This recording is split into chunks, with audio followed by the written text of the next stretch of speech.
She was only a child, no older than 10, when the Pontifex Maximus pointed to her in the crowd and declared her the next Vestal Virgin. From that moment, her life was no longer her own. Chosen not for power, wealth or ambition, but for purity and fate, she stepped into a role that would bind her to Rome more intimately than any emperor or senator ever could. What compelled the Romans to hand over their daughters to a life of sacred imprisonment? The selection of a Vestal Virgin, known as Virgo Vestalis, was a solemn and chilling ceremony. The candidate had to be between 6 and 10 years old, with both parents alive, Roman citizens, and free from disgrace. More than that, she had to be physically unblemished and born of a legally valid marriage, a symbolic mirror of Rome's ideal purity. The child stood among a group, and from them, the Pontifex Maximus, Rome's chief priest, would select her by lot or direct designation. To be chosen was not an honor universally welcomed. Many families wept not with pride but with dread. Once chosen, the girl was led away in silence. She crossed the Sacra Via, the sacred road, for the last time as a child of Rome. From now on, she belonged to the goddess Vesta, and her body and soul became property of the state. The biographer Plutarch in Life of Numa describes how King Numa Pompilius established the Vestal Virgins, entrusting them with the sacred fire and selecting them from noble Roman families. This was not merely a religious duty, it was an act of state, laden with ritual, reverence, and the weight of Rome's moral expectations.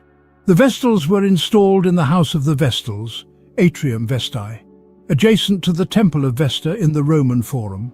There, under the strict supervision of senior Vestals and priests, she would spend the next 30 years in service, 10 years learning, 10 years performing, and 10 instructing. Her duties were not just religious, they were political. The flame she would guard symbolized Rome's eternal life, and her chastity was seen as a direct reflection of the state's moral integrity. These girls were bound not by chains, but by laws more ironclad than any prison wall. And once chosen, there was no return. Not to her home, not to her name, and most painfully, not to the life she once knew. To serve Vesta was to be transformed into an icon, a symbol of Rome's virtue, but beneath the surface of reverence lay a darker truth. The city would worship her until she made a single mistake. But perhaps the most binding rule of all was the one that governed her body. The vow of chastity, taken before the goddess Vesta herself, was irrevocable.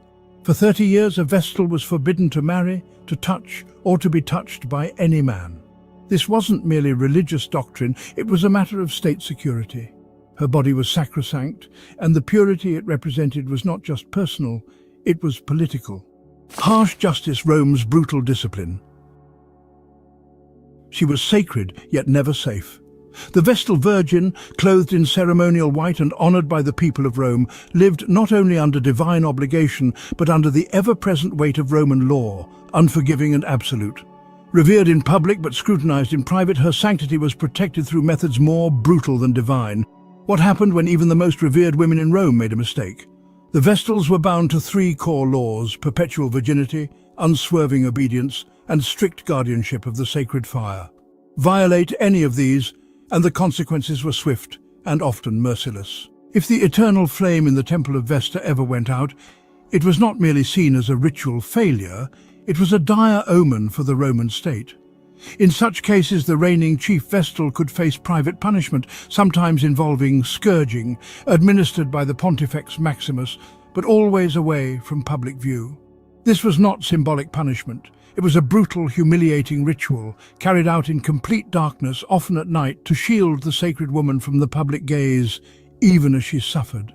Ancient sources confirm that when the sacred fire was extinguished, the Vestals were sometimes beaten with rods, always in the dark and never publicly stripped.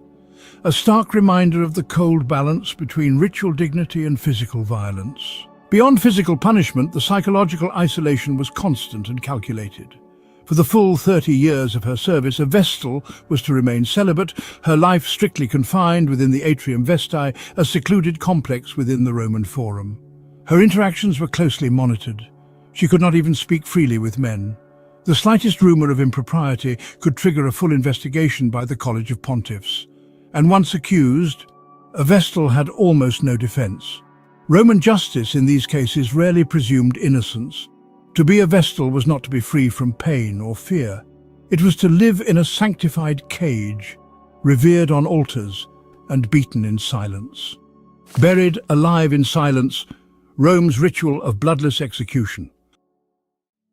The Roman Republic prided itself on law, virtue, and discipline. But when the symbol of that virtue, a Vestal Virgin, was believed to have broken her vow of chastity, Rome's justice turned silent, solemn, and utterly merciless. It was a punishment so horrifying in its calm ritualism that no blood was shed, yet a life was extinguished all the same. What crime in Rome demanded burial alive? The offence was incestum, a sacred violation, the defilement of Vesta's purity. If a Vestal Virgin was found guilty of breaking her vow of chastity, the punishment was not torture, not execution by blade, but a ritual entombment alive.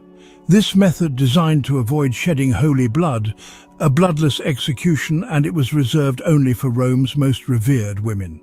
The execution of Vestal Virgins in 216 BCE remains one of the most detailed and tragic examples of Rome's justice. According to Livy, 2 Vestals, Opimia and Floronia, were condemned by the Pontifical College on the charge of incestum, violating their sacred vows. Their trial was not public, and any defense they may have offered has not survived. Once judged guilty, their fates were sealed. One was buried alive, the other took her own life. The ritual began with silence, no cries, no protest. The condemned Vestal was led through the Roman Forum in a solemn procession, shrouded in white, barefoot and veiled, like a bride being walked to her wedding.